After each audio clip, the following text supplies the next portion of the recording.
Indigenous viewers are respectfully advised that this video contains the images of people who have died. This full court of the federal court case is legally complex, but also gives rise to intense emotion. During the 19th and 20th centuries, Aboriginal children in Australia were sometimes forcibly removed from their families and sent to institutions with the intention of assimilating them into white Australian culture. This was done either without the consent or without the informed consent of the families.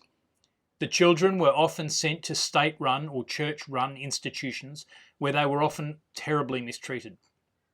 These children have become known as the stolen generations.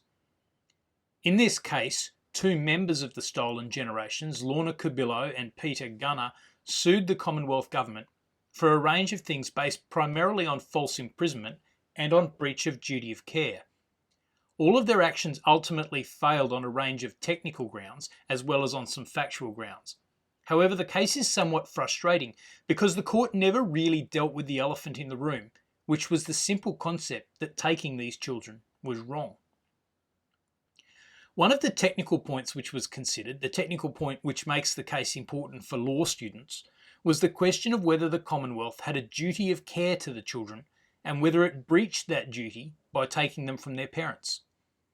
The usual principle in negligence law is that where another duty exists, such as a duty under statute, there will be no duty of care in negligence.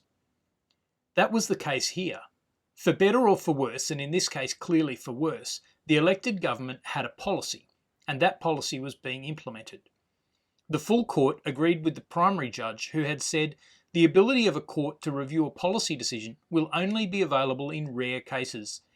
In the application of that proposition to Mrs. Cubillo and Mr. Gunner, I would consider that decisions to remove them from their families, if such decisions had been made, would have the potential to be policy decisions that were exercised pursuant to a statutory power and in pursuit of the policy of welfare and care that was to be found in the relevant law. As a result, it remains clear that where there is a duty to implement a written law, there can be no duty of care under general negligence law.